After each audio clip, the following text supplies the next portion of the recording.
नमस्कार प्रेक्षकांनो, सुना येती घरा मालिकेचा आज आपण पहिला एपिसोड पाहणार आहोत। तर याच्यामध्ये आपण पाहणार आहोत की शिवनाथ घराच्या पुढे सडा टाकत असतो। तर तिकडून आता पद्मा आणि उमाची आई येते आणि म्हणत असते की ए शिवा शिवा अरे काय करतोय। त्यावेळेस शिवनाथ म्हणत असतो की काय ग माई, आहे मी इथेच, बोला ना काय काम आहे। त्यावेळेस माई म्हणत असतात की अरे दोन्ही पोरी कुठे दिसल्या का तुला, शाळेतून आल्या आणि लगेच बाहेर गेल्यात बघ, आणि अजूनही आलेल्या नाहीयेत परत। मग आता शिवा माईला म्हणत असतो की नाही दिसल्या ग माई मला दोघी पण। त्यावेळेस आता माई म्हणत असते की बघ ना, आता मंदिरात जायची वेळ झाली आणि या दोघींचा काही पत्ताच नाही, पायाला भिंगरी बांधल्यासारखी फिरायचं एवढंच काम आहे या दोघींचं, जाऊन बघ त्या कुठे आहेत ते। मग आता शिवा पळतच चाललेला असतो, माईने लगेच सांगितल्या।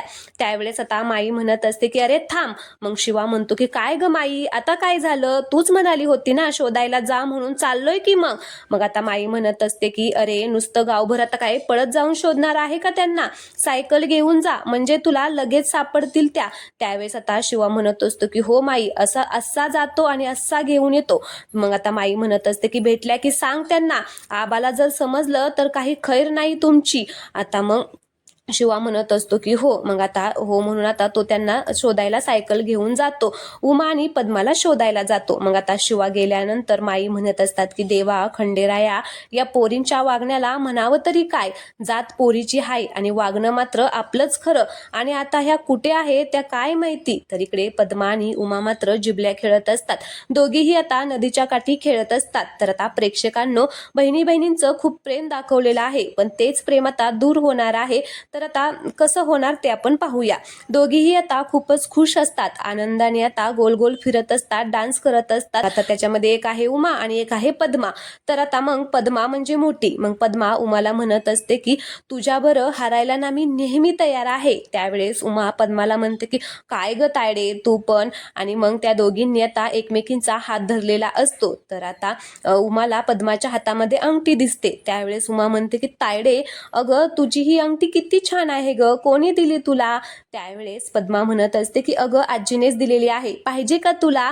मग उमा म्हणते की नाही अगं नको, राहू दे, मी फक्त तुला विचारलं। मग पद्मा म्हणत असते की नाही तुला आवडली ना मग तू ठेव, असं म्हणून ती आता उमाच्या हातामध्ये अंगठी देते। त्यावेळेस पद्मा पुन्हा म्हणत असते की तुला जे जे आवडेल ना ते समज मी तुला देणार आहे, आणि चल आता ही अंगठी घालून दाखव बघ। मग आता उमा ती अंगठी घालायला लागते, तर ती अंगठी उमाच्या हातातून खाली पडते। मग उमा ती अंगठी पकडण्यासाठी पळतच आता त्या अंगठीच्या पाठीमागे जाते। आता तिथे पायऱ्या असल्यामुळे अंगठी घरंगळत अशी खाली जाते आणि एकदम अशी पाण्यामध्ये म्हणजे नदीमध्ये जाऊन पडते। तर मग आता उमा सुद्धा पाण्यामध्ये पडते, तिचा पाय घसरतो कारण ती फास्ट पळत असते त्यामुळे। मग आता उमा पडलेली असते, ते पाहून इकडे पद्मा जबरदस्त घाबरते आणि जोरात ओरडते उमे उमे करून अशी आता ती जोरात ओरडते। तर तिकडून आता शिवनाथ सुद्धा आलेला असतो आणि तो सुद्धा आता हे सगळं पाहतो। तर पद्मा आता उमाला वाचवण्यासाठी नदीमध्ये उडी मारते।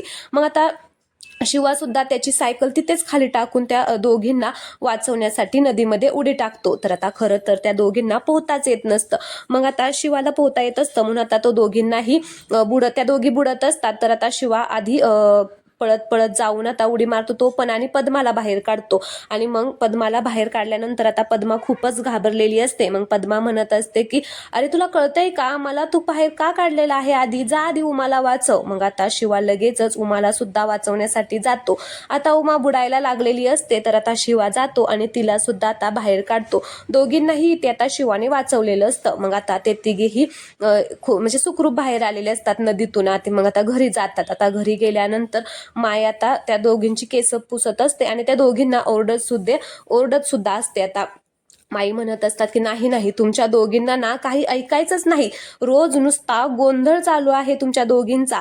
आता या दोघी एकमेकींकडे बघून हसायला लागतात। त्यावेळेस आता माई म्हणत असतात की नाही ते नाही, म्हणजे ते मला बोलायचंय तुमच्या दोघींबरोबर, सातारातच जन्माला आला ना, काही नवीन हायवे कोयनाचा प्रवाह माहिती आहे ना, पाण्यात वाहून गेला असतं तर काय झालं असतं, मग मी काय करणार होते, बोला ना, सांगा ना, काय ग पद्मे तू मोठी बहीण आहे ना, मग तुला नको समजायला काय ग, बोल की आता कशाला ग गप बसली आहे. त्यावेळेस पद्मा म्हणत असते की अगं आई जरा शांत हो, उमा पाण्यात पडली होती आणि म्हणून मी आणि तिला पवता बी येत नाही म्हणून मी गेले तिला वाचवायला. तर आता मग माई म्हणत असते की हो का, तू मारली का उडी, अगं तुला येतं का पवता. त्यावेळेस माईचं हे बोलणं ऐकून उमाला हसायला येतं. मग आता माई उमाला म्हणत असते की तू काय ग दात काढते. तर लगेच पद्मा माईला म्हणत असते की माई तिला काही सुद्धा बोलायचं नाही सांगून ठेवते. अगं अंगठी गरंगळत खाली पाण्यामध्ये पडली म्हणून आता तिला पकडायला गेली आणि पाय घसरून पाण्यात पडली. तिची काय बी चूक नाहीये. माझी उमा कधी चूक करतच नाही, माझी चिंगळी कधी चूक करतच नाही. मग आता माई म्हणत असते की होय ग होय, तू आणि तुझी चिंगळी कधी काय बी चूक करत नाही, सगळं काही आमचीच चूक आहे. एवढी तुम्हाला सूट दिली ना तेच आमचं चुकलं. त्यावेळेस आता पद्मा म्हणत असते की माझ्या चिंगळीसाठी मी काही पण करू शकते. तिने चंद्र जरी मागितला ना तरी सुद्धा मी तिला आणून देईल. मी उमासाठी काहीही करू शकते. उमासाठी ही पद्मा जीव सुद्धा देईल. तर प्रेक्षकांनो एवढं घट्ट नातं या दोघींचं दाखवलेलं आहे. पण आता उमा आणि शिवाचं प्रेम झाल्यामुळे हे सगळं नातं आता उद्ध्वस्त होणार आहे. तर आता माई म्हणत असते की काय बाई काय करावं, या दोघींचं ना अजिबातच सुधारणार नाहीत. थांबा आता ना मी आबांनाच सांगते. तर लगेच शिवा म्हणत असतो की नको माई, आबासनी काही सांगू नको, खरं तर माझीच चूक आहे. मी जर वेळेवर पोचलो असतो तर असं काहीच झालं नसतं. तर आता उमा म्हणायला लागते की याची काहीच चूक नाहीये. पण आता पद्मा तिला डोळ्यानेच थांबवते आणि म्हणत असते की बघ माई, आमची काहीच चूक नव्हती, यालाच यायला उशीर झाला. मग माई म्हणत असते की गप बस ग, म्हणे यालाच यायला उशीर झाला. शिवनाथ वेळेवर आला म्हणून दोघी वाचला, नाहीतर काय झालं असतं. तर आता तिकडून आबांचा आवाज येतो की मंडळी चला आवरा लवकर, मंदिरामध्ये जायचंय ना. तर आता मग माई म्हणत असते की जा तुम्ही दोघी आता तयार व्हा. आणि मग आता त्या दोघी जातात तयार होण्यासाठी. मग आता माई शिवनाथला पण म्हणत असतात की जा रे शिवनाथ तू पण तयार हो. आता सगळे गेल्यानंतर माई म्हणत असतात की देवा खंडेराया काय करू मी माझ्या लेकींचं, किती माया आहे दोघींना एकमेकींबद्दल. आता उद्या या दोघींचं लग्न होईल तेव्हा कशा राहतील एकमेकींच्या शिवाय, देवा सांभाळ रे माझ्या लेकीला. तर इकडे पद्मा आणि उमा आता मंदिरात जाण्यासाठी तयार होत असतात. तर आता उमा म्हणत असते की तायडे बरं झालं आज आपण वाचलो, नाहीतर आईने आपल्याला चांगलंच मारलं असतं. तर आता पद्मा म्हणत असते की हो ग बरोबर आहे. मग आता पद्मा आता उमाची हेअरस्टाईल करते आणि म्हणत असते की खूप छान झाली आणि खूप छान दिसते. तर आता उमा सुद्धा आता पद्माची हेअरस्टाईल करते. तर पद्मा सुद्धा म्हणते की हो खरंच खूप छान झालेली आहे. मग आता त्यांचं आवरून झाल्यानंतर त्या आता ड्रेस म्हणजे एकमेकींना सिलेक्ट करून देत असतात. तर आता पद्मा जो ड्रेस आता उमाला देईल तोच ड्रेस आता उमा घालते आणि आता जो उमा देईल तोच आता ड्रेस ते पद्मा घालते. दोघीही बहिणी आता एकमेकींच्या चॉईसने आता ड्रेस देतात. तर आता दोघींचंही आवरून झाल्यानंतर दोघीही आता खूप सुंदर दिसत असतात आणि म्हणत असतात की खरंच माझ्या उमाने चॉईस केलेला ड्रेस किती छान दिसतोय. तर आता उमा सुद्धा म्हणते की हो तायडे तू चॉईस केलेला ड्रेस पण खरंच खूप छान दिसतोय. आता दोघीही चाललेल्या असतात. तर पद्मा आता उमाला थांबवते आणि म्हणत असते की थांब, आणि असं म्हणून आता ती तिच्या डोळ्याचं काजळ काढते आणि उमाला लावते आणि म्हणत असते की कोणाची नजर नको लागायला माझ्या बहिणीला. तर सेम आता उमा सुद्धा पद्माच्या बाबतीत तसंच करते. तर इकडे आता सगळेजण जमलेले असतात हॉलमध्ये आणि आता ह्या दोघी आल्यानंतर ना आता माई म्हणत असते की खरंच माझ्या लेकी खूप सुंदर दिसत आहेत, खूप छान दिसत आहेत. तर तिकडून आता आबासाहेब पण येतात आणि म्हणत असतात की चला मंडळी आवरलं का. तर आता आबासाहेब येतात आणि मग त्यांच्या मुलीला पाहून ते सुद्धा खूप खुश होतात आणि म्हणत असतात की अरे वा किती सुंदर दिसत आहेत माझ्या मुली. आता त्या दोघीही आबांचं दर्शन घेतात आणि आबांना घट्ट अशी मिठी मारतात. तर आबा आता खूप खुश झालेले असतात आणि म्हणत असतात की बर चला आता मंदिरात जायला उशीर झालेला आहे, चला सगळ्यांचं आवरलेलं आहे तर आता आपण निघूया. असं म्हणून आता ते सगळेजण चाललेले असतात. तर आबांची चप्पलच सापडत नसते म्हणून आता आबा म्हणत असतात की अरे माझी चप्पल कुठे गेलेली आहे. तेवढ्यातच आता शिवनाथ आबांच्या चपल्या हातामध्ये घेऊन येतो आणि म्हणत असतो की आबासाहेब हे धरा तुमची चप्पल. त्यावेळेस आबासाहेब म्हणत असतात की अरे पोरा शिवनाथ कशाला माझी चप्पल हातामध्ये घेतलेली आहे. त्यावेळेस आता शिवनाथ म्हणत असतो की आबा माझं कामच आहे ते. त्यावेळेस आबा म्हणत असतात की अरे शिवनाथ, तुझं काम कसं आहे ते? तू आमच्या पोरावणी आहे, आम्हाला खंडेरायाच्या पायथ्याशी तू भेटलेला आहे, म्हणजे तू आमचा पोरगाच आहे. तुझ्या आशीर्वादाने आमचं सगळं काही खूप चांगलं आहे, त्यामुळे तू आमचा मुलगाच आहे. असली कामं तू नको करू, अरे तू आमच्या कुटुंबाचा एक भागच आहे. आता हे सगळं बोलणं ऐकून शिवनाथला खरंच खूप छान वाटत असतं. तर आता सगळेजण मंदिरामध्ये गेलेले असतात आणि मंदिराच्या आता आतमध्ये गेल्यानंतर पाया पडत असतात. आता माई इकडे तिकडे पाहतात, तर आता पद्मा आणि उमा त्यांना कुठेच दिसत नाही. म्हणत असतात की काय बाई, आता ह्या पोरी मंदिरातनं सुद्धा गायब झाल्या, कुठे गेल्या काय माहिती. तर आता माई ह्याला शिवाला म्हणत असतात की जा रे पद्मा आणि उमा, कुठे दिसत नाहीयेत, बघ बरं कुठं बाहेर गेल्यात की काय, आरतीची वेळ झालेली आहे, त्यांना घेऊन ये. त्यावेळेस आता शिवा म्हणतो की हो माही, जातो. आणि मग आता ह्या दोघी जणी आता एका झाडापाशी गेलेल्या असतात. त्यावेळेस पद्मा म्हणत असते की अगं उमे, ह्या झाडाला जर आपण नाणं चिकटवलं आणि आपण जर विष मागितली तर ती सगळी आपली विष पूर्ण होते, म्हणजे आपण जे काही मागेल ना ते सगळं काही पूर्ण होतात. त्यावेळेस उमा म्हणत असते हो का, खरं का? मग आता त्या दोघीही तिथे एक सिक्का आता चिकटवायला लागतात. तर आता इथे 10 वर्षानंतरचा लिप ह्या सिरियलमध्ये दाखवलेला आहे आणि डायरेक्ट आता उमा आणि पद्मा येथे मोठ्या झालेल्या दाखवलेल्या आहेत. तर आता प्रेक्षकांनो, दोघीही आता तसंच तिथे आता नाणं चिकटवत असतात. सेम एवढे वर्ष आता ते तिथे येत असतात आणि नाणं चिकटवत असतात आणि आपल्या मनातल्या विश मागत असतात. तर आता मोठ्या झालेल्या असतात, तर त्यांच्या इच्छा सुद्धा आता वेगवेगळ्या झालेल्या आहेत. तर आता पद्मा म्हणत असते की खरंच आम्ही दोघी बहिणींना एकमेकांच्या खूप जवळ आहो, कधीच ही उमे माझ्यापासून दूर व्हायला नको, माझ्या नेहमी ती जवळ राहायला पाहिजे, असं आता पद्मा विष मागते. तर याच्या उलट आता इकडे उमा म्हणत असते की तुला तर माहितीच आहे माझं शिवनाथवर किती प्रेम आहे, शिवावरती मी खूप प्रेम करते, तो सगळ्यांसाठी किती करत असतो, तो नेहमी दुसऱ्यांचाच विचार करत असतो, तर मला माझं प्रेम मिळू दे, असं म्हणून आता दोघीही ते नाणं चिकटवत असतात. पण आता उमाचं नाणं काही चिकटतच नाही. मग आता तिकडून शिवनाथ येतो आणि त्या नाण्याला हात लावतो आणि मग ते दोघेही एकमेकांकडे बघत असतात. तर आता उमा मात्र खूप खुश झालेली असते आणि मग त्या दोघींचंही नाणं तिथे चिकटलं जातं. तर आता पद्मा म्हणत असते की उमे बघ, आपल्या दोघींच्याही इच्छा आता पूर्ण होणार आहे, आपल्या दोघींचंही नाणं चिकटलेलं आहे, आता आपण दोघी एकमेकींपासून कधीच दूर होणार नाही. हे ऐकून आता उमाला मात्र खूपच वाईट वाटतं की आता हे असं कसं झालं. पण आता पद्मा मात्र खूप खुश झालेली असते आणि ती उमाला घट्ट अशी मिठी मारते. मग आता शिवनाथ म्हणत असतो की चला, तुम्हाला माईने बोलवलेलं आहे.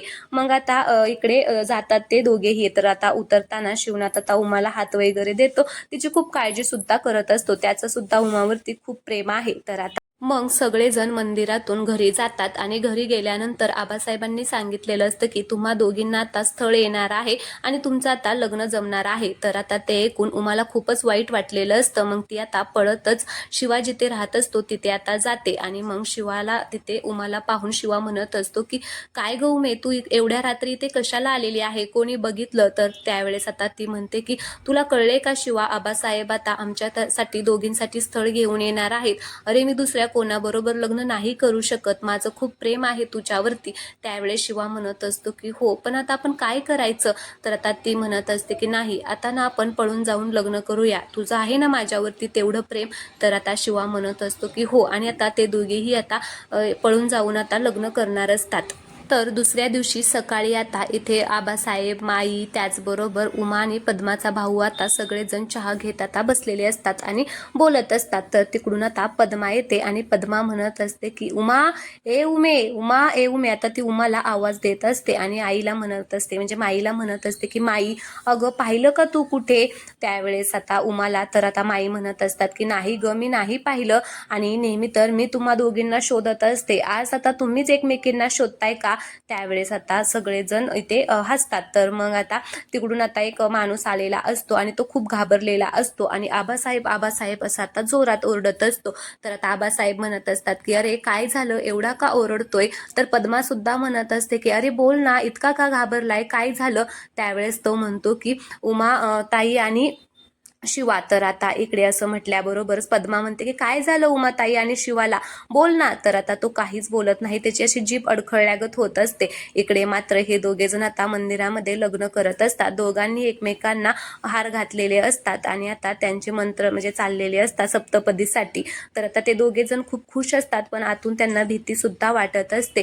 तर इकडे आता तो माणूस म्हणत असतो की उमाताई आणि शिवनाथ आता लग्न करत आहेत आणि हे ऐकून आता या सगळ्यांना जबरदस्त धक्का येते बसलेला आहे. आता इकडे हे दोघे जण आता सप्तपदी घेत असतात. तर आता जो भाऊ असतो तो म्हणत असतो की त्यांना शिवनाथला मी आता सोडणार नाही जिवंत. तर आता ते दोघे जण खूप खुश असतात. तर आजचा भाग येथेच संपलेला आहे. पुढील भागामध्ये आपण पाहणार आहोत की आबासाहेब आता शिवनाथ आणि उमाता शिवनाथ उमाला मंगळसूत्र घालत असतो. तर आबासाहेब म्हणत असतात की थांब शिवा, हे काय करतोय. तर आता इकडे तो भाऊ सुद्धा बंदूक घेऊन आलेला असतो आणि म्हणत असतो की तुला तर ना मी आता सोडणारच नाही. तर आता उमा आडवी होते आणि शिवनाथला वाचवते. तर इकडे आता पद्मा म्हणत असते की उमा काय केलं ग हे, आणि शिवनाथ तू म्हणजे आमच्याच घरचं मीठ खाल्लं आणि आम्हालाच फसवलं. आणि आता उमाच्या गळ्यातलं मंगळसूत्र काढून आता ती घ्यायला लागते, म्हणते की नाही हे मंगळसूत्र आता मी तुझ्या गळ्यात राहून देणार नाहीये. त्यावेळेस आता उमा म्हणत असते की तायडे अगं काय करते, हे माझं सौभाग्याचं लेणं आहे. तर आता आजचा भाग येथेच संपलेला आहे. तर चला, सुना येती घरा या मालिकेचा आजचा हा पहिलाच एपिसोड होता आणि तुम्हाला या चॅनलवरती फक्त सुना येते घरा याच मालिकेचे रिव्ह्यू ऐकायला भेटणार आहे. तर व्हिडिओ आवडला असेल तर व्हिडिओला लाईक करा आणि प्लीज चॅनलला सबस्क्राईब करा. धन्यवाद.